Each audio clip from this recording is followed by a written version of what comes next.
Hallelujah. ಕರ್ತನಲ್ಲಿ ಪ್ರಿಯ ದೇವಜನರೇ, ಯೇಸುಕ್ರಿಸ್ತ ನಾಮದಲ್ಲಿ ನಿಮ್ಮೆಲ್ಲರನ್ನು ವಂದಿಸುತ್ತಾ, ದೇವರ ಕೃಪೆ, ದೇವರ ಪ್ರೀತಿ ನಿಮ್ಮನ್ನು ಹಿಂಬಾಲಿಸುತ್ತಿರಿದೆ. ಅಷ್ಟೇ ಅಲ್ಲ, ದೇವರ ರಾಜ್ಯದಲ್ಲಿ ನೀವು ಮೈಟಿಯಾಗಿ ಕೆಲಸ ಮಾಡ್ತಿರುವುದರಿಂದ ದೇವರು ನಿಮ್ಮನ್ನು ಅದ್ಭುತವಾಗಿ ನಡೆಸುವಾತನಾಗಿದ್ದಾನೆ. ನಿಮ್ಮ ಜೀವಮಾನದಲ್ಲೆಲ್ಲ ಒಬ್ಬನು ನಿಮ್ಮ ಮುಂದೆ ನಿಲ್ಲದಂತೆ ಕರ್ತನು ನಿಮ್ಮ ಮುಂದೆಗಡೆ ಹೋಗಿ ದೊಡ್ಡ ಕಾರ್ಯವನ್ನು ಮಾಡುವಾತನಾಗಿದ್ದಾನೆ. ಅದಕ್ಕಾಗಿ ಕರ್ತನ ದೇಶ ಸ್ವಾಮಿಯನ್ನು ಪವಿತ್ರ ಸಭೆಯಲ್ಲಿ ನಾವು ವಂದಿಸುವ, ಪವಿತ್ರ ಸಭೆ ಆತನನ್ನು ಮಹಿಮೆಪಡಿಸುವ ತಂದೆ ದೇವರು ಎಷ್ಟು ಒಳ್ಳೆಯವನಾಗಿದ್ದಾನೆ. ನಮ್ಮ ಜೀವಮಾನದಲ್ಲೆಲ್ಲ ಆತನ ನಮ್ಮನ್ನು ಮಹಿಮೆಯಾಗಿ ನಡೆಸುವ ದೇವರಾಗಿದ್ದಾನೆ. ಪ್ರಿಯ ದೇವಜನರೇ, ಒಳ್ಳೆಯ ಕುರುಬ ಈ ಕಾರ್ಯಕ್ರಮಕ್ಕೆ ಮತ್ತೊಮ್ಮೆ ನಿಮ್ಮನ್ನು ನಾನು ಸ್ವಾಗತಿಸ್ತಾ ಇದ್ದೇನೆ. ಇವತ್ತಿನ ವಾಕ್ಯ ಸಂದೇಶಕ್ಕೆ ಹೋಗುವುದಕ್ಕಿಂತ ಮುಂಚೆ ಸಣ್ಣದಾಗಿ ಪ್ರಾರ್ಥಿಸಿಕೊಳ್ಳುವ. ತಂದೆ ದೇವರೇ, ನನಗೆ ಸ್ತೋತ್ರವಾಗಲಿ ಸ್ವಾಮಿ. ಪವಿತ್ರ ಆತ್ಮನೇ ನಮ್ಮ ಮಧ್ಯದಲ್ಲಿ ಚಲಿಸು, ನಮ್ಮನ್ನು ನಡೆಸು. ವಿಶೇಷವಾಗಿ ತಂದೆ ದೇವರಿಗೆ ಕೇಳುವಂತಹ ಕಿವಿಗಳು ಆತ್ಮ ಪ್ರಾಣ ಶರೀರ ಯೇಸುಕ್ರಿಸ್ತ ನಾಮಕ್ಕಾಗಿ ವಾಕ್ಯಕ್ಕಾಗಿ ತೆರೆಯಲ್ಪಡಲಿ ಸ್ವಾಮಿ. ನಿನ್ನ ಚಿತ್ತಕ್ಕೂ ನಿನ್ನ ನಾಮಕ್ಕೂ ವಿರೋಧವಾದ ಸಂಗತಿಗಳು ನಜರೇತಿನ ಯೇಸುಕ್ರಿಸ್ತ ನಾಮದಲ್ಲಿ ಲಯಪಡಿಸ್ತಾ ಇದ್ದೇನೆ ಸ್ವಾಮಿ. ಅಪ್ಪ ತಂದೆಯೇ, ವಿಶೇಷವಾಗಿ ಇಲ್ಲಿರುವ ಪ್ರತಿಯೊಬ್ಬರ ಮೇಲೆ ನಿನ್ನ ಮಹಿಮೆ, ನಿನ್ನ ತೇಜಸ್ಸು ಇಳಿದು ಬರಲಿ. ರಕ್ಷಣಾನಂದನವನ್ನು ಅನುಭವಿಸುವಂಥ ಅನುಭವವು ಅಷ್ಟೆಲ್ಲ ಸ್ವಾಮಿ, ನಿನ್ನನ್ನು ಹೆಚ್ಚು ಪ್ರೀತಿಸಿ ನಿನ್ನ ಮಾರ್ಗದಲ್ಲಿ ನಡೆಯುವುದಕ್ಕಾಗಿ, ಸತ್ಯ ಮಾರ್ಗದಲ್ಲಿ, ಜೀವ ಮಾರ್ಗದಲ್ಲಿ, ಪರಿಶುದ್ಧ ಮಾರ್ಗದಲ್ಲಿ, ಸನಾತನ ಮಾರ್ಗದಲ್ಲಿ ನೀನು ಮಹಿಮೆಯಾಗಿ ನಿನ್ನ ಚಿತ್ತಾನುಸಾರವಾಗಿ ಯೇಸುಕ್ರಿಸ್ತ ನಾಮದಲ್ಲಿ ಪ್ರತಿಯೊಬ್ಬರು ನಡೆಸು. ಈಗ ವಾಕ್ಯವನ್ನು ಸಾರುವಾಗ ನೀನು ಕಾರ್ಯ ಮಾಡು, ನೀನು ಮಾತನಾಡು, ನೀನೇ ಮಹಿಮೆ ಎಂದು ಯೇಸುವಿನ ನಾಮದಲ್ಲಿ ಚಿವುಳ ತಂದೆಯೇ, ಆಮೇನ್. Praise God. ಇವತ್ತಿನ ವಾಕ್ಯ ಸಂದೇಶಕ್ಕಾಗಿ ನಾವು ಹೋಗುವವರಾಗಿದ್ದೇವೆ.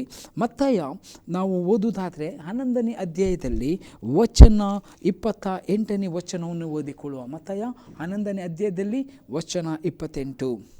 ಎಲೆ ಕಷ್ಟಪಡುವವರೇ, ಹೊರೆ ಹೊತ್ತವರೇ, ನೀವೆಲ್ಲರೂ ನನ್ನ ಬಳಿಗೆ ಬನ್ನಿರಿ, ನಾನು ನಿಮಗೆ ವಿಶ್ರಾಂತಿ ಕೊಡುವೆನು.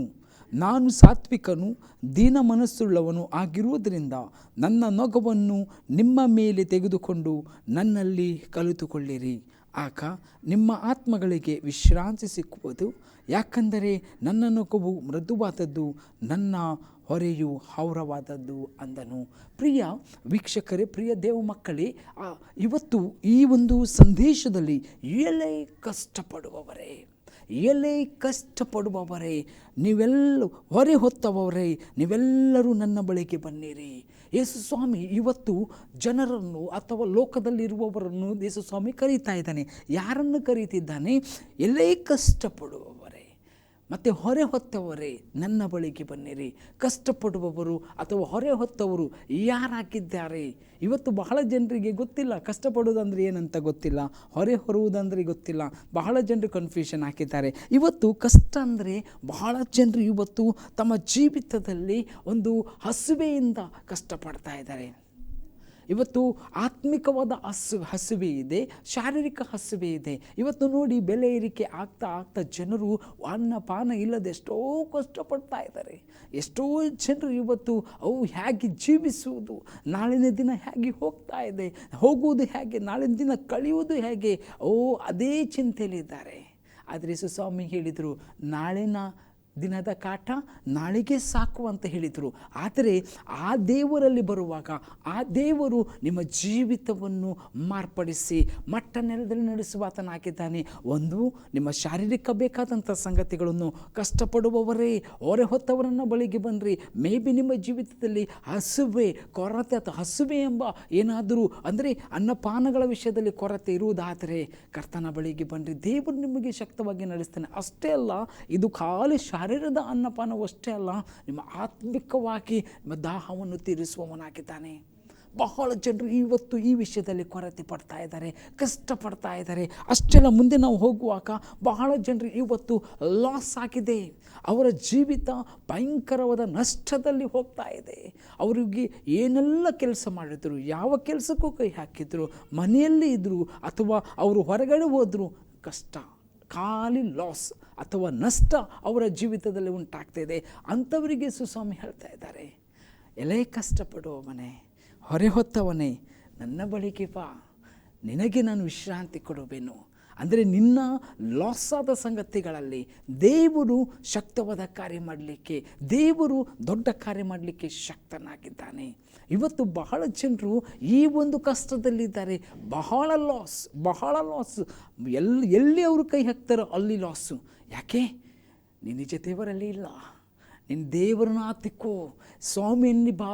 ಕರ್ತನು ನಿನಗೆ ಶಕ್ತವಾದಂತಹ, ಉತ್ತಮವಾದಂತಹ, ಲಾಭದಾಯಕವಾದಂತಹ, ಅಥವಾ ನಿನಗೆ ನಿನ್ನ ಜ್ಞಾನಕ್ಕೆ, ನಿನ್ನ ಕೌಶಲ್ಯಕ್ಕೆ, ನಿನ್ನ ಟ್ಯಾಲೆಂಟಿಗೆ, ನಿನ್ನ ಪರ್ಸನಾಲಿಟಿಗೆ ಬೇಕಾದಂತಹ ಉತ್ತಮವಾದಂತಹ ಯೋಚನೆಯನ್ನು ದೇವರು ಇಟ್ಟಿದ್ದಾನೆ. ಆ ಯೋಚನೆ ಅಡಿಯಲ್ಲಿ ಬರುವಾಗ ದೇವರು ನಿನ್ನನ್ನು ಆಶೀರ್ವದಿಸ್ತಾನೆ. ಅದಕ್ಕೆ ಯೇಸು ಸ್ವಾಮಿ ಹೇಳಿದರು, ಎಲೇ ಕಷ್ಟಪಡುವವರೇ, ಹೊರೆ ಹೊತ್ತವರೇ, ನನ್ನ ಬಳಿಗೆ ಬನ್ನಿರಿ, ನಾನು ನಿಮಗೆ ವಿಶ್ರಾಂತಿ ಕೊಡ್ತೇನೆ. ಮತ್ತು ಯಾವುದರಲ್ಲಿ ವಿಶ್ರಾಂತಿ? ಸೇಫ್ಟಿ ವಿಷಯದಲ್ಲಿ ಸೇಫ್ಟಿ ಇಲ್ಲ. ಅವ್ರು ಎನ್ಸ್ಕೊಳ್ತಾರೆ, ಇವತ್ತು ನನಗೆ ಯಾವ ಭದ್ರತೆ ಇಲ್ಲ. ಅಥವಾ ನಾವು ನೋಡ್ತಾ ಇದ್ದೇವೆ, ನಾವು ಹೊರಗಡೆ ಹೋಗುವಾಗ ಬರುವಾಗ ನಾವು ಸೆಕ್ಯೂರಾಗಿ ಫೀಲ್ ಮಾಡ್ತಾ ಇಲ್ಲ. ನಾವು ಭದ್ರವಾಗಿದ್ದೀವಿ, ಸುಭದ್ರವಾಗಿದ್ದೀವಿ. ಇಲ್ಲ, ಇವತ್ತು ನಮ್ಮ ಪ್ರಾಣವಾಗಲಿ, ನಾವು ಹೋಗುವಂಥ ಕಡೆಗಳಾಗಲಿ, ನಾವು ಬಿಡುವಂಥ ಡ್ರೈವಿಂಗ್ ಆಗಲಿ, ಅಥವಾ ನಾವು ಹೋಗುವಂಥ ಜಾಗಗಳಾಗಲಿ, ನಾವು ಸೇಫ್ ಆಗಿ ಫೀಲ್ ಮಾಡ್ತಾ ಇಲ್ಲ. ಬಹಳ ಜನರು ಇವತ್ತು ಸೇಫ್ ಅಂತ ಫೀಲ್ ಮಾಡ್ತಾ ಇಲ್ಲ.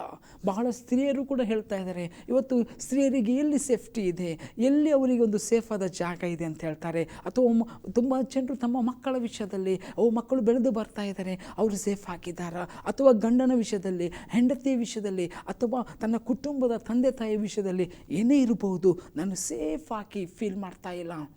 ಎಲ್ಲಿ ಹೋದರೆ ಹಿಂಸೆ ಇರಬಹುದು, ಅಥವಾ ನಮ್ಮ ಕುಟುಂಬಕ್ಕೆ ವಿರುದ್ಧವಾಗಿ ಸಂಗತಿಗಳು ಇರಬಹುದು, ನಾನು ಸೇಫ್ ಆಗಿದೆಯೋ?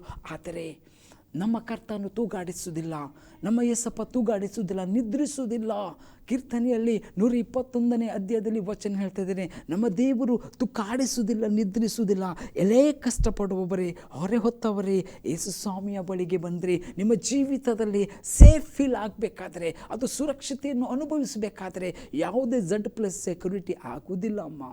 ಯಾವುದೇ Z+ ಸೆಕ್ಯೂರಿಟಿ ನಮ್ಮ ಜೀವಿತದಲ್ಲಿ ವರ್ಕೌಟ್ ಆಗುವುದಿಲ್ಲ. ಎಷ್ಟೇ ದೊಡ್ಡ ವ್ಯಕ್ತಿ ಆಗಲಿ, ಎಷ್ಟೇ ದೊಡ್ಡ, ಅವನಿಗೆ ಸೇಫ್ ಅಂತ ಅವನ ಹೃದಯದಲ್ಲಿ ಬರಬೇಕಾದ್ರೆ ಅವನಿಗೆ ಸುಪ್ರೀಂ ದೇವರ ಒಂದು ಏನು ಬೇಕಾಗಿದೆ? ಪ್ರೊಟೆಕ್ಷನ್, ಸುರಕ್ಷತೆ ಬೇಕಾಗಿದೆ. ಇವತ್ತು ಸುಪ್ರೀಂ ದೇವರ ಪ್ರೊಟೆಕ್ಷನ್ ನಿನಗಿದೆಯಾ? ನಾನು ಕೇಳ್ಕೊಳ್ಳುವುದು. ಅದಕ್ಕೆ ದೇವರ ವಚನ ಹೇಳ್ತಾ ಇದೆ, ಎಲೇ ಕಷ್ಟಪಡುವವರೇ, ಹೊರೆ ಹೊತ್ತವರೇ. ಬಹಳ ಜನರು ಇವತ್ತು ಫಾರಿನ್ ದೇಶದಲ್ಲಿ ಅಥವಾ ವೆಸ್ಟರ್ನ್ ಕಂಟ್ರಿಗಳಲ್ಲಿ, ಅಬ್ರಾಡಲ್ಲಿ ಕೆಲಸ ಮಾಡ್ತಾ ಇರ್ತಾರೆ. ಅವರಿಗೆ ಒಂದು ಭಯ, ನಮ್ಮ ಮನೆ ಕುಟುಂಬ ಸೇಫ್ ಆಗಿದೆಯಾ, ನನ್ನ ತೋಟ ಸೇಫ್ ಆಗಿದೆಯಾ ಅಂತ ಅಬ್ರಾಡಿಂದ ಅವರು ಆಲೋಚನೆ ಮಾಡ್ತಾ ಇದ್ದಾರೆ. ತುಂಬ ಜನ ಮನೆಯಲ್ಲಿ ಕ್ಯಾಮರಾ ಅದು ಇದೆಲ್ಲ ಹಾಕ್ತಾ ಇರ್ತಾರೆ. ನಾನು ನೋಡಿದ್ದೇನೆ, ಎಷ್ಟೋ ಜನರು ಅವರ ಮನೆಗಳಲ್ಲಿ ಕ್ಯಾಮರಾ ಹಾಕಿದ್ದು ಉಂಟು, ಸೇಫ್ಟಿ ಒಂದು ಇದಕ್ಕಾಗಿ. ಆದರೆ ನಿಮ್ಮ ಕ್ಯಾಮರಾವಾಗಲಿ, ನಿಮ್ಮ ಸೆಕ್ಯೂರಿಟಿ ಗಾರ್ಡ್ ಆಗಲಿ, ಅದು ನಿಮ್ಮ ಜೀವಿತವನ್ನು ಸೇಫ್ ಮಾಡಲಿಕ್ಕೆ ಸಾಧ್ಯವಿಲ್ಲ. ಅದು ನಿಮ್ಮ ಜೀವಿತವನ್ನು ಸೆಕ್ಯೂರ್ ಮಾಡಲಿಕ್ಕೆ ಸಾಧ್ಯವಿಲ್ಲ. ಅವರು ನಿಮಗೆ ಪ್ರೊಟೆಕ್ಷನ್ ಕೊಡಲಿಕ್ಕೆ ಸಾಧ್ಯವಿಲ್ಲ. ಎಲೇ ಕಷ್ಟಪಡೋರು, ಹೊರೆ ಹೊತ್ತವರೇ, ಸೇಫ್ಟಿಯಲ್ಲಿ ನಿಮಗೆ ಏನಾದರೂ ಇನ್ನೂ ಕೂಡ ಏನು ಹೇಳ್ತಿದ್ದಾರೆ, ಇನ್ನೂ ಸಂತೃಪ್ತಿ ಇಲ್ಲ. ಅವರಿಗೆ ಯೇಸು ಸ್ವಾಮಿ ಬೇಕು. ನಿನ್ನ ಜೀವಿತದಲ್ಲಿ ತುಂಬ ಜನರು ಹೆಣ್ಮಕ್ಕಳು ಬೆಳೆದು ಬರುವಾಗ, ಏಜಿಗೆ ಬರುವಾಗ, ಸಣ್ಣ ಪ್ರಾಯದಲ್ಲಿ ತೊಂದರೆ ಇಲ್ಲ. ಆದರೆ ಒಂದು ಏಜ್ ಬರುವಾಗ ಯಾರೋ ಹುಡುಗರು ಅವರನ್ನು ಲವ್ ಮಾಡುವಂಥದ್ದು, ಅಥವಾ ಅವರು ಹೋಗುವಾಗ ಬರುವಾಗ ಯಾರ ಕಣ್ಣು ಬೀಳ್ತದೋ ಅಂತ ಭಯ, ಸೇಫ್ಟಿ. ಆದರೆ ಯೇಸು ಸ್ವಾಮಿಯಲ್ಲಿ ಬರುವಾಗ, ಎಲೆ ಕಷ್ಟಪಡುವನು, ಹೊರೆ ಹೊತ್ತವನು, ನಿನ್ನ ದೇವರಾದ ಯೇಸು ಸ್ವಾಮಿ ನಿನ್ನನ್ನು ಕಾಯ್ತಾನೆ. ತನ್ನ ತಂದೆಯಾದ ದೇವರು ನಿಮ್ಮ ಮಕ್ಕಳನ್ನು ಕಾಯಲಿಕ್ಕೆ ಶಕ್ತನಾಗಿದ್ದಾನೆ. ತನ್ನ ದೂತರ ಕಾವಲಿಟ್ಟು ದಂಡ ನೀರಿಸಿ ನಮ್ಮನ್ನು ಕಾಯುವ ದೇವರಾಗಿದ್ದಾನೆ. ಸೇಫ್ಟಿ ವಿಷಯದಲ್ಲಿ ನಿಮಗೆ ಭಯ ಇರುವುದಾದರೆ ಈ ಲೋಕದ ಯಾವುದೇ ಸೇಫ್ಟಿ, ಯಾವುದೇ ಫ್ಯಾನ್ಸಿ, ಯಾವುದೇ ಪಾಗರ್, ಯಾವುದೇ ಕ್ಯಾಮರಾ, ಯಾವುದೇ ವಸ್ತು ಆಗಲಿ ಪ್ರೊಟೆಕ್ಟ್ ಮಾಡಲಿಕ್ಕೆ ಆಗೋದಿಲ್ಲ. ತುಂಬ ಜನ ಮಹಿಳೆಯರು ಅಥವಾ ಸ್ತ್ರೀಯರು ತಮ್ಮ ಗಂಡಂದಿರು ಕೆಲಸಕ್ಕೆ ಹೋಗುವಾಗ, ಬೈಕು ಕಾರು ಡ್ರೈವಿಂಗ್ ಮಾಡಿ ಹೋಗುವಾಗ, ಜಾಗ್ರತೆ ಹೋಗುವಾಗ ನೋಡಿಕೊಳ್ಳ್ರಿ. ಅಥವಾ ನೀವು ಹೋಗುವ ಜಾಗದಲ್ಲಿ, ಪ್ರಿಯ ಮಗಳೇ, ನಿನ್ನ ಗಂಡನನ್ನು ಸುರಕ್ಷಿಸುವುದು ಅಥವಾ ರಕ್ಷಿಸುವುದು ನೀನು ಹೇಳಿದ್ರಿಂದ ಅಲ್ಲ, ನಿನಗೆ ಮೋಸ್ಟ್ ಹೈಲಿ ಸುಪ್ರೀಂ ದೇವರ ಸೆಕ್ಯೂರಿಟಿ ಬೇಕು. ಅದಕ್ಕೆ ನಿನಗೆ ಈ ಭಯ ಉಂಟು, ಹೇಗೆ ಏನಾಗ್ತದೆ ಅಂತ. ಅಂಥವ್ರು ಏನು ಮಾಡಬೇಕಂದ್ರೆ ದೇವರ ಬಳಿಗೆ ಬರಬೇಕು. ಅಂಥವ್ರು ಏನು ಮಾಡಬೇಕಂದ್ರೆ ಕ್ರಿಸ್ತನ ಬಳಿಗೆ ಬರಬೇಕು. ಅಂಥವ್ರು ಏನು ಮಾಡಬೇಕಂದ್ರೆ ಆತನನ್ನು ಆತುಕೊಳ್ಬೇಕು. ಅದಕ್ಕೆ ಯೇಸು ಸ್ವಾಮಿ ಹೇಳಿದರು, ಎಲೇ ಕಷ್ಟಪಡುವವರೇ, ಹೊರೆ ಹೊತ್ತವರೇ. ಕೆಲವರು ಇಡೀ ದಿನ ಇದೇ ಟೆನ್ಷನಲ್ಲಿ ಇದ್ದು ಬಿಡ್ತಾರೆ. ಇಡೀ ದಿನ ಇದೇ ಟೆನ್ಷನ್, ಅವರಿಗೆ ಏನು ಮಾಡಬೇಕಂತ ಗೊತ್ತಾಗೋದಿಲ್ಲ. ಆ ರೀತಿಯಾದಂಥ ಒಂದು ಅದೇ ಹೇಳುವಂಥದ್ದು ಯೇಸು ಸ್ವಾಮಿ, ಕಷ್ಟಪಡುವರು ಹೊರೆ ಹೊತ್ತವರೇ ನನ್ನ ಬಳಿಗೆ ಬನ್ನಿರಿ. ಮುಂದೆ ಹೋಗುವಾಗ ಇನ್ನು ಕೆಲವರಿಗೆ ಕೊರತೆ, ಏನು ಮಾಡಿದರೂ ಅವರ ಜೀವಿತದಲ್ಲಿ ಕೊರತೆ, ಎಷ್ಟೋ ಕಷ್ಟ, ಎಷ್ಟೋ ಅವರು ಇದು ಮಾಡಿದರೂ ಅವರ ಜೀವಿತದಲ್ಲಿ ಒಂದಲ್ಲ ಒಂದು ರೀತಿಯ ಕೊರತೆ, ಜ್ಞಾನದ ಕೊರತೆ, ಹಣದ ಕೊರತೆ, ಅಥವಾ ಅವರ ಜೀವಿತದಲ್ಲಿ ಯಾವಾಗಲೂ ಕೊರತೆ. ಅಂಥವರಿಗೆ ನಾನು ಹೇಳಲಿಕ್ಕೆ ಇಷ್ಟಪಡ್ತೇನೆ, ಎಲೆ ಕಷ್ಟಪಡುವವರೇ, ಹೊರೆ ಹೊತ್ತವರೇ, ಯೇಸು ಕ್ರಿಸ್ತನ ಬಳಿಗೆ ಬನ್ನಿರಿ. ನಿಮ್ಮ ಕೊರತೆಗಳನ್ನು ನೀಗಿಸುವ ದೇವರು ಆತನಾಗಿದ್ದಾನೆ. ನಾನು ಬಹಳ ವಚನಗಳು ಇವತ್ತು ನಿಮಗೆ ಎಕ್ಸಾಂಪಲ್ಗಳನ್ನು ಕೊಡ್ತಾ ಇದ್ದೇನೆ. ಯಾಕಂದರೆ ಈ ಬರ್ಡನ್ನಲ್ಲಿ, ಈ ರೀತಿಯಾದಂಥ ಹೊರೆ ನೀವು ಹೊತ್ತುಕೊಂಡಿದ್ದೀರಿ, ಈ ರೀತಿಯಾದ ಕಷ್ಟದಲ್ಲಿ ಇದ್ದೀರಿ. ಮುಂದೆ ಹೋಗುವಾಗ ನಿಮಗೆ ಫೀಲ್ ಆಗುವಂತಹ ವರಿ ಅಥವಾ ಕೊರತೆ ಮತ್ತು ವರಿ ಒಂದೇ ರೀತಿಯಲ್ಲಿ ಬರೋದು ಅಂದರೆ ಚಿಂತೆ. ಭಾಳ ಜನರನ್ನು ಇವತ್ತು ಚಿಂತೆ ಕಾಡ್ತಾ ಇದೆ. ಹಿಂದಿನ ಚಿಂತೆ, ಮುಂದಿನ ಚಿಂತೆ, ಪಾಪದ ಚಿಂತೆ, ಅಥವಾ ಜೀವಿತದ ಎಲ್ಲ ರೀತಿಯ ಚಿಂತೆಗಳು. ಅದಕ್ಕೆ ಯೇಸು ಸ್ವಾಮಿ ಹೇಳಿದರು, ನೀವು ಚಿಂತೆ ಮಾಡಿ ಒಂದು ಕೂದಲು ಬೆಳ್ಳಗೆ ಅಥವಾ ಕಪ್ಪಗೆ ಮಾಡಲಿಕ್ಕೆ ಆಗದಿದ್ದರೆ ಚಿಂತೆ ಮಾಡಿ ಏನು ಪ್ರಯೋಜನ ಅಂತ ಹೇಳಿಕೊಂಡು, ಆ ಹಕ್ಕಿಗಳನ್ನು ನೋಡ್ರಿ, ಆ ಕಾಗೆಗಳನ್ನು ನೋಡ್ರಿ, ಅಥವಾ ಹುಲ್ಲನ್ನು ನೋಡ್ರಿ, ಅವು ನೂಲುವುದಿಲ್ಲ, ಅವರು ಕಣಜದಲ್ಲಿ ತುಂಬಿಸಿಟ್ಟುಕೊಳ್ಳುವುದಿಲ್ಲ, ಆದರೂ ತಂದೆಯಾದ ದೇವರು ಅವರನ್ನು ಸಾಕುತ್ತಾರೆ, ನೀವು ಅವರಿಗಿಂತಲೂ ಹೆಚ್ಚಿನವರು ಅಂತ ಹೇಳಿದರು. ಆದರೆ ಇವತ್ತು ಬಹಳ ಜನರು ಚಿಂತೆಯಲ್ಲಿದ್ದಾರೆ. ಚಿಂತೆ ಎನ್ನುವಂತಹ ಕಷ್ಟ, ಚಿಂತೆ ಎನ್ನುವಂಥ ಬರ್ಡನ್, ಹೊರೆ ಅವರ ತಲೆ ಮೇಲೆ ತುಂಬಿಟ್ಟಿದೆ. ಅದು ಅವರನ್ನು ಆ ಚಿಂತೆಯಿಂದ ಬಿಡಿಸಲಿಕ್ಕೆ ಆಗ್ತಾನೇ ಇಲ್ಲ. ಆದರೆ ಒಂದು ವಿಷಯ ನಾನು ಹೇಳಲಿಕ್ಕೆ ಇಷ್ಟಪಡ್ತೇನೆ, ನಿಮ್ಮ ಚಿಂತಾ ಭಾರಗಳನ್ನು ಯೆಹೋವನ ಮೇಲೆ ಹಾಕಿ, ನಾನು ನಂತರ ವಚನ ತೆಗಿತೇನೆ. ನೀವು ಚಿಂತಾ ಭಾರಗಳನ್ನು ದೇವರ ಮೇಲೆ ಇಡುವಾಗ, ಕರ್ತನ ಮೇಲೆ ಇಡುವಾಗ, ಆತ ನಿಮಗಾಗಿ ಚಿಂತಿಸುವ ದೇವರಾಗಿದ್ದಾನೆ. ಪ್ರಿಯ ವೀಕ್ಷಕರೇ, ಪ್ರಿಯ ದೇವ ಮಕ್ಕಳೇ, ನನ್ನನ್ನು ಇವತ್ತು ವೀಕ್ಷಿಸುವ ಯಾರೇ ಆಗಿರಬಹುದು, ನಿನ್ನ ಜೀವಿತದಲ್ಲಿ ಇಂಥದ್ದೆಲ್ಲ ಕಷ್ಟಗಳು, ಈಗ ಇಂಥದ್ದೆಲ್ಲ ಚಿಂತೆಗಳು, ಇಂಥದ್ದೆಲ್ಲ ಭಾರಗಳು ಇರುವುದಾದರೆ ನಿನಗೂ ಒಬ್ಬನು ವಿಶ್ರಾಂತಿ ಕೊಡಲಿಕ್ಕೆ ಶಕ್ತನು. ಆತನ ಹೆಸರು ಯೇಸು ಸ್ವಾಮಿ ಹಾಕಿದ್ದಾನೆ. ಆತನೇ ಯೇಸು ಹಾಕಿದ್ದಾನೆ. ಅದಕ್ಕೆ ಯೇಸು ಸ್ವಾಮಿ ಎಲೇ ಕಷ್ಟಪಡುವರೆ. ಈಗ ಕಷ್ಟ ಇರುವುದು ಯಾರಿಗೆ? ನನಗ, ನಿಮಗ, ಅಥವಾ ದೇವರಿಗೆ? ಹೇಳಿ, ನಿಮಗೆ ನನಗೆ ಕಷ್ಟ ಇದ್ದೆ, ನಾನು ಯಾರ ಬಳಿಗೆ ಹೋಗಬೇಕು? ದೇವರ ಬಳಿಗೆ ಹೋಗಬೇಕು. ನಾನು ಯಾರ ಬಳಿಗೆ ಹೋಗಬೇಕು? ಏಸಪ್ಪನ ಬಳಿಗೆ ಹೋಗಬೇಕು. ನಿಮಗೆ ಕಷ್ಟ ಇದ್ದರೆ ಯಾರ ಬಳಿಗೆ ಹೋಗ್ತೀರಾ? ನೀವೇ ಆಲೋಚನೆ ಮಾಡಿರಿ. ನಮ್ಮ ದೇವರು ಹೇಳಿದ್ದನು, ಕಷ್ಟಪಡು ಹೊರೆ ಹೊತ್ತು ನನ್ನ ಬಳಿಗೆ ಬಂದರೆ ನಾನು ವಿಶ್ರಾಂತಿ ಕೊಡುವನಂತ ಹೇಳಿದ ಮೇಲೆ ನಾವು ಆತನ ಬಳಿಗೆ ಹೋಗಲೇಬೇಕು. ಆತನ ಬಳಿಗೆ ಹೋಗುವಾಗ ನಮ್ಮ ಜೀವಿತದಲ್ಲಿ ಏನು ಸಿಗ್ತದೆ? ವಿಶ್ರಾಂತಿಯ ಕಾಲ, ಸಮಾಧಾನದ ಕಾಲ. ನಾನು ಹೇಳ್ತೇನೆ, ಬಹಳ ಚಿಂತೆಗಳಿತ್ತು. ಮಕ್ಕಳ ಎಜುಕೇಷನ್ ವಿಷಯದಲ್ಲಿ ಚಿಂತೆ, ಅಥವಾ ನಮ್ಮ ಭವಿಷ್ಯದ ವಿಷಯದಲ್ಲಿ ಚಿಂತೆ, ನಾಳೆ ಮದುವೆ ವಿಷಯದಲ್ಲಿ ಚಿಂತೆ, ಮಕ್ಕಳ ವಿಷಯದಲ್ಲಿ ಚಿಂತೆ, ಏನು ಮಕ್ಕಳಾಗಲಿಲ್ಲ ಅಂತ ಹೇಳಿ ಚಿಂತೆ, ಅನಾರೋಗ್ಯದ ವಿಷಯದಲ್ಲಿ ಚಿಂತೆ, ಮನೆಯಲ್ಲಿ ಊಟ ಹಾಕಿಲ್ಲ ಅಂತ ಚಿಂತೆ, ಅಥವಾ ಅನ್ನಪಾನ ಇಲ್ಲ ಅಂತ ಚಿಂತೆ, ಬಿಸ್ನೆಸ್ ಸರಿ ಇಲ್ಲ ಅಂತ ಚಿಂತೆ, ಸರ್ಕಾರದಿಂದ ಬರುವ ಹೊಸ ಕಾನೂನುಗಳಿಂದ ನಷ್ಟವಾಗುವ ಚಿಂತೆ, ರೋಗದ ಭಯದ ಚಿಂತೆ, ಬಹಳ ಚಿಂತೆಗಳು ಈಗ ಕಾರ್ಯ ಮಾಡ್ತಾ ಇವೆ. ಹಾಗಾದರೆ ಈ ಎಲ್ಲ ಚಿಂತೆಗಳಿಂದ, ಈ ಎಲ್ಲ ಚಿಂತೆ ಎಂಬ ಕಷ್ಟಗಳಿಂದ, ಎಲ್ಲ ಚಿಂತೆ ಎಂಬ ಭಾರದಿಂದ, ಎಲ್ಲ ಚಿಂತೆ ಎಂಬ ಹೊರೆಯಿಂದ ಹೊರಗೆ ಬರಲಿಕ್ಕೆ ಒಂದೇ ಮಾರ್ಗ, ಯೇಸು ಕ್ರಿಸ್ತನು. ನಿಮಗೆ ಕಷ್ಟ ಚಿಂತೆಗಳು ಇರುವುದಾದರೆ ಆತನ ಬಳಿಗೆ ಬನ್ನಿರಿ, ಸ್ವಾಮಿ ಹತ್ರ ಬೇಡಿಕೊಳ್ಳ್ರಿ. ಆತನ ಬಳಿಗೆ ಬೇಡಿಕೊಳ್ಳುವವರಿಗೆ ಯಾವ ಮೇಲಿಗೂ ಕೊರತೆ ಇಲ್ಲ. ತಂದೆಯ ದೇವರ ಬಳಿಗೆ ಬರುವಾಗ ಆತನು ನಮ್ಮನ್ನು ಮಟ್ಟ ನೆಲದಲ್ಲಿ, ಉನ್ನತ ನೆಲದಲ್ಲಿ, ಮಹಿಮೆಯ ನೆಲದಲ್ಲಿ, ಆತನು ಜೀವಕರವಾದಂತಹ ಒಂದು ಮಾರ್ಗದಲ್ಲಿ ನಮ್ಮನ್ನು ನಡೆಸುವ ಆತನಾಗಿದ್ದಾನೆ. ಅಷ್ಟೇ ಅಲ್ಲ, ಬಹಳ ಜನರು ಇವತ್ತು ಫ್ಯಾಮಿಲಿ ಪ್ರಾಬ್ಲಮಲ್ಲಿದ್ದಾರೆ.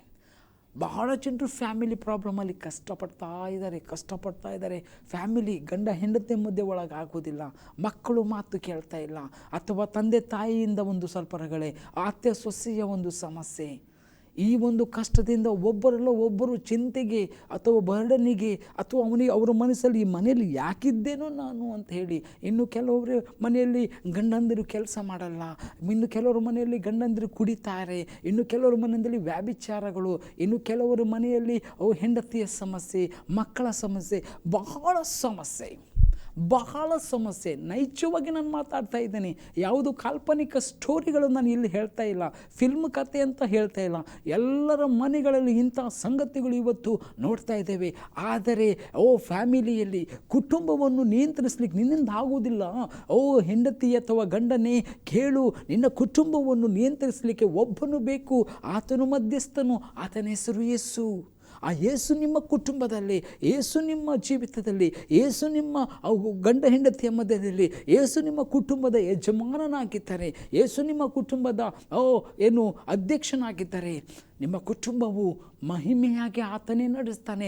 ಹಿ ವಿಲ್ ಡೂ ಅಂದರೆ ಆತನು ಒಳ್ಳೆಯ ಒಂದು ಮಧ್ಯಸ್ಥಿಕೆಯನ್ನು, ಮ್ಯಾನೇಜ್ಮೆಂಟನ್ನು ನಮ್ಮ ಜೀವಿತದಲ್ಲಿ ಕಲಿಸಿಕೊಡ್ತಾ ಇದ್ದಾನೆ. ಅಷ್ಟೇ ಅಲ್ಲ, ಗಂಡ ಹೆಂಡತಿ ಅಂದ ಮೇಲೆ, ಕುಟುಂಬ ಅಂದ ಮೇಲೆ, 4 ಮನಸ್ಸುಗಳು, 4 ಆತ್ಮಗಳು, 10 ಕಣ್ಣುಗಳು, ಒಂದೆರಡಲ್ಲ, 10 ಕಾಲುಗಳು, ಅದರಲ್ಲಿ ಆಲೋಚನೆಗಳು, ಸಾವಿರಾರು, ಇದೆಲ್ಲ ಒಟ್ಟುಗೂಡಿ ಒಂದೇ ಗಾಡಿಯಲ್ಲಿ ಹೋಗಬೇಕಂದ್ರೆ ಅದು ಸುಲಭವಾದ ಸಂಗತಿ ಅಲ್ಲ. ಬಹಳ ಜನರು ಗಂಡ ಹೆಂಡತಿಯ ಮನಸ್ಸಿನೊಳಗೆ, ನಾನು ಇವಳಿಗೆ ಡ್ರೈವರ್ಸ್ ಕೊಡ್ತೇನೆ, ಅವನಿಗೆ ವಿಚ್ಛೇದನೆ ಕೊಡ್ತೇನೆ. ಸ್ಟಾಪ್ ಮಾಡು, ಈ ಆಲೋಚನೆ ಸ್ಟಾಪ್ ಮಾಡು. ಈ ಆಲೋಚನೆ ಸರಿಯಾದ ಆಲೋಚನೆ ಇಲ್ಲ. ಆದರೆ ನಿನ್ನ ಕುಟುಂಬವನ್ನು, ನಿನ್ನ ಫ್ಯಾಮಿಲಿ ಜೀವಿತವನ್ನು ಸರಿ ಮಾಡಲಿಕ್ಕೆ ಶಕ್ತನಾದ ದೇವರು ಒಬ್ಬನಿದ್ದಾನೆ. ಆತನ ಹೆಸರು ಯೇಸು ಆಗಿದೆ. ಎಲೆ ಕಷ್ಟಪಡುವವನೇ, ಕುಟುಂಬದಲ್ಲಿ ಕಷ್ಟಪಡುವವನೇ, ಕುಟುಂಬದ ವಿಷಯದಲ್ಲಿ ಹೊರೆ ಹೊತ್ತವನೇ, ನೀನು ಯೇಸು ಸ್ವಾಮಿಯ ಬಳಿಗೆ ಬರುವಾಗ ಖಂಡಿತವಾಗಿ ನಿನ್ನ ಕುಟುಂಬದಲ್ಲಿ ಒಂದು ದೈವಿಕವಾದ ಸಮಾಧಾನವು, ನಿನ್ನ ಕುಟುಂಬದಲ್ಲಿ ದೈವಿಕವಾದ ನಿಯಂತ್ರಣವು ಯೇಸು ಕ್ರಿಸ್ತನು ಮಾಡುವಾತನಾಗಿದ್ದಾನೆ. ಯೇಸು ಕ್ರಿಸ್ತನು ಅದಕ್ಕಾಗಿ ಮಾಡುವಾತನಾಗಿದ್ದಾನೆ. ಬಹಳ ಜನರು ಈ ಒಂದು ಫ್ಯಾಮಿಲಿ ಪ್ರಾಬ್ಲಮಲ್ಲಿ ಕಷ್ಟಪಡ್ತಾ ಇರುವಾಗ ಅವರಿಗೆ ನಾನು ಹೇಳ್ತಾ ಇರುವುದು, ಬನ್ನಿರಿ ಯೇಸು ಕ್ರಿಸ್ತನ ಬಳಿಗೆ. ಆತ ನಿಮ್ಮನ್ನು ತನ್ನ ಮಟ್ಟನೆಲದಲ್ಲಿ ತನ್ನ ಒಂದು ವಾಕ್ಯಾನುಸಾರವಾಗಿ, ತನ್ನ ನೀತಿಗನುಸಾರವಾಗಿ ನನ್ನನ್ನು ನಿನ್ನನ್ನು ನಡೆಸುವಾತನಾಗಿದ್ದಾನೆ. ಮುಂದೆ ನಾನು ಹೋಗುವಾಗ ಅಲ್ಲಿ ಹೇಳ್ತಾ ಇದ್ದೆ, ಮುಂದೆ ನಾನು ಹೋಗುವಾಗ ಬಹಳ ಜನರಿಗೆ ಭಯ ಎನ್ನುವಂತಹ ಒಂದು ಕಷ್ಟ ಇದೆ, ರೋಗ ಇದೆ, ಅಥವಾ ಒಂದು ರೀತಿಯ ಬರ್ಡನ್, ಭಯ, ಅಚಾನಕ್ಕಾಗಿ ಭಯ. ಯಾಕೆ, ಏನು, ಹೇಗೆ ಅಂತ ಗೊತ್ತಿಲ್ಲ. ಆದರೆ ಅಂಥವರಿಗೆ ಒಂದು ನಾನು ಹೇಳಲಿಕ್ಕೆ ಇಷ್ಟಪಡ್ತೇನೆ, ನಿನಗೆ ಭಯ ಇರುವುದಾದರೆ ಖಂಡಿತವಾಗಿ ನೀನು ಕಷ್ಟಪಡ್ತಾ ಇದ್ದಿ. ಆ ಭಯದಿಂದ ಬಿಡುಗಡೆ ಮಾಡಲಿಕ್ಕೆ ಒಬ್ಬನು ಶಕ್ತನು, ಅದು ಯೇಸು ಸ್ವಾಮಿ ಆಗಿದ್ದಾನೆ, ಯೇಸು ಕ್ರಿಸ್ತನ ಒಬ್ಬನೇ ಆಗಿದ್ದಾನೆ. ಅಷ್ಟೇ ಅಲ್ಲ, ತುಂಬ ಜನರಿಗೆ ಭಯ ಉಂಟು, ಮರಣದ ಭಯ. ಬಹಳ ಜನರು ಮರಣಕ್ಕೆ ಭಯಪಡ್ತಾ ಇದ್ದಾರೆ. ಬಹಳ ಜನರಿಗೆ ಮರಣದಿಂದ ಬಿಡುಗಡೆ ಹೇಗೆ ಅಂತ ಗೊತ್ತಿಲ್ಲ. ಬಹಳ ಜನರು ತಮ್ಮ ಏಜ್ ಆಗ್ತಾ ಇರುವಾಗ ಅವರ ಮುಖದಲ್ಲಿ ಒಂದು ರೀತಿಯ ಭಯ ಉಂಟು, ಒಂದು ರೀತಿಯ ಚಿಂತೆ, ಒಂದು ರೀತಿಯ ಒಂದು ನಡುಕ. ಅವರು ಏಜ್ ಆಗ್ತಾ, ಒಂದು ಯೌವನ ಪ್ರಾಯದಲ್ಲಿ ಅವ್ರಿಗೆ ಗೊತ್ತಿರುವುದಿಲ್ಲ.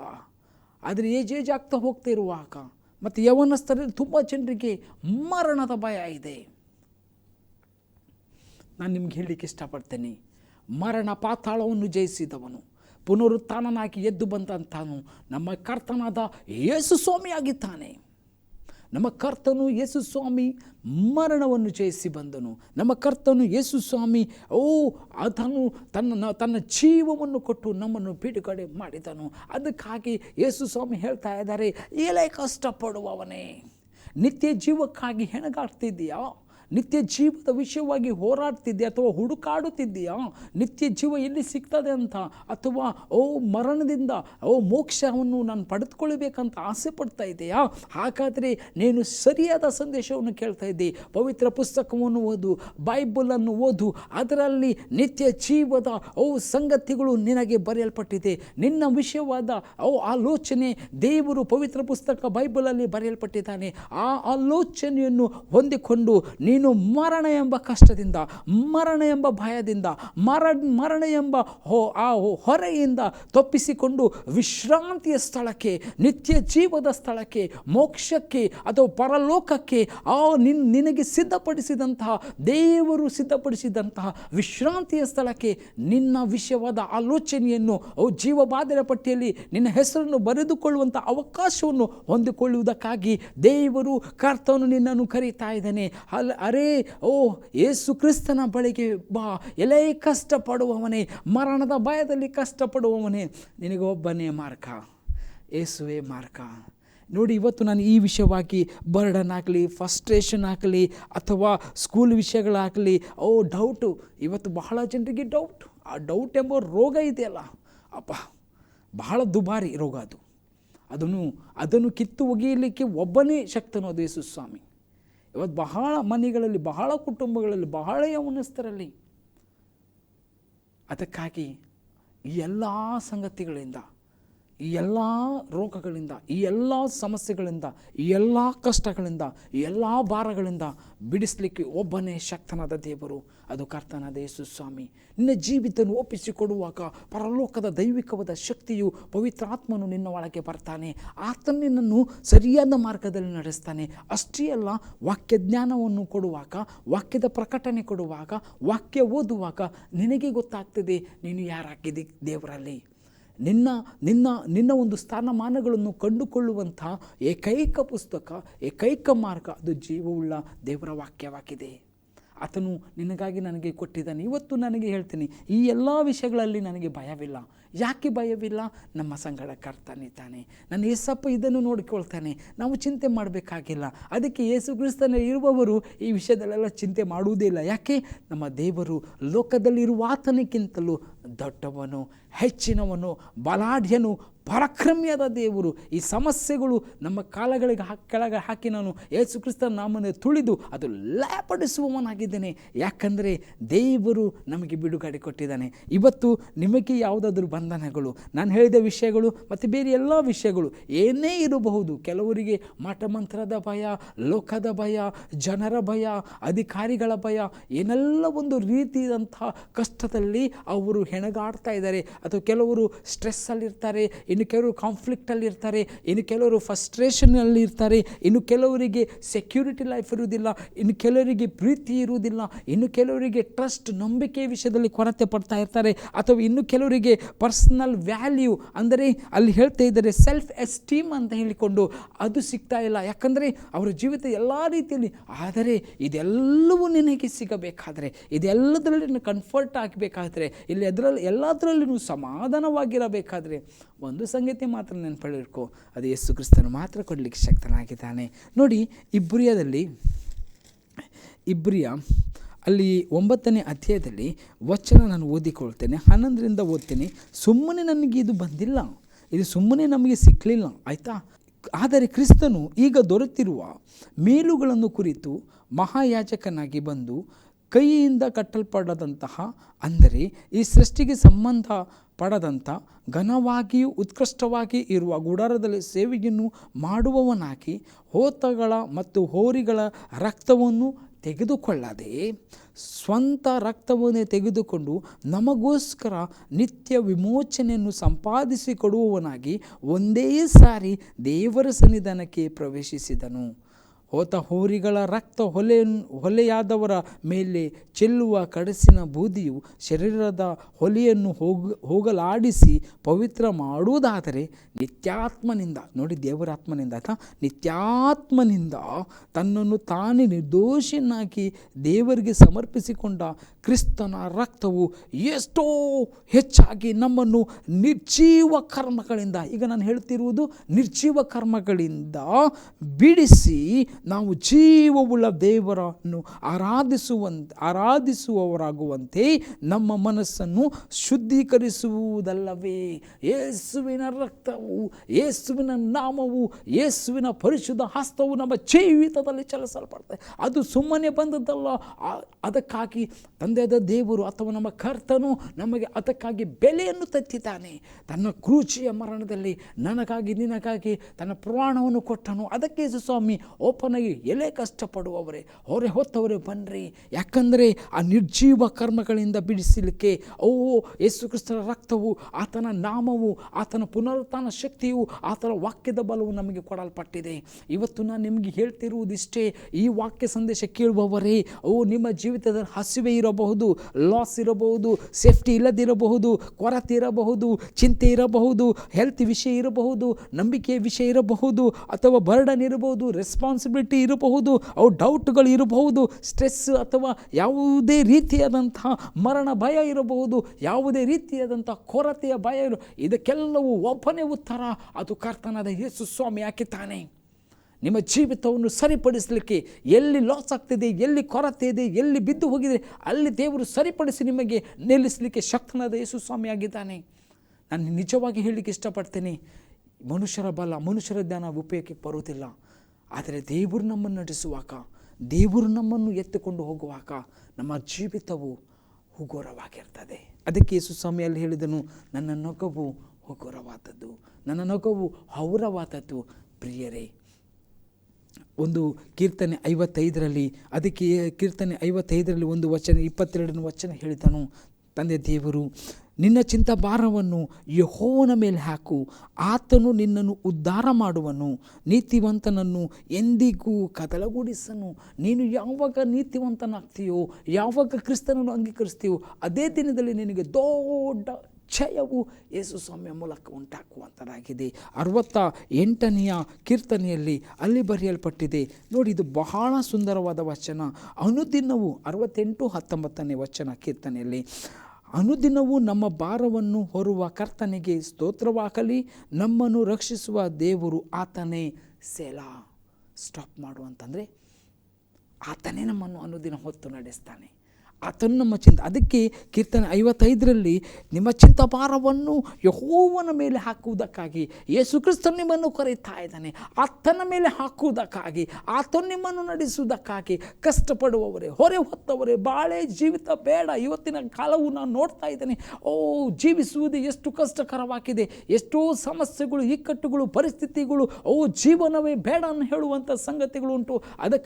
ಅದಕ್ಕೆ ಒಂದೇ ಒಂದು ಮಾರ್ಗ ದೇವರು ಮಾತ್ರ, ಒಂದೇ ಒಂದು ಮಾರ್ಗ ಯೇಸು ಸ್ವಾಮಿ ಮಾತ್ರ, ಒಂದೇ ಒಂದು ಶಕ್ತಿ ಮಾತ್ರ.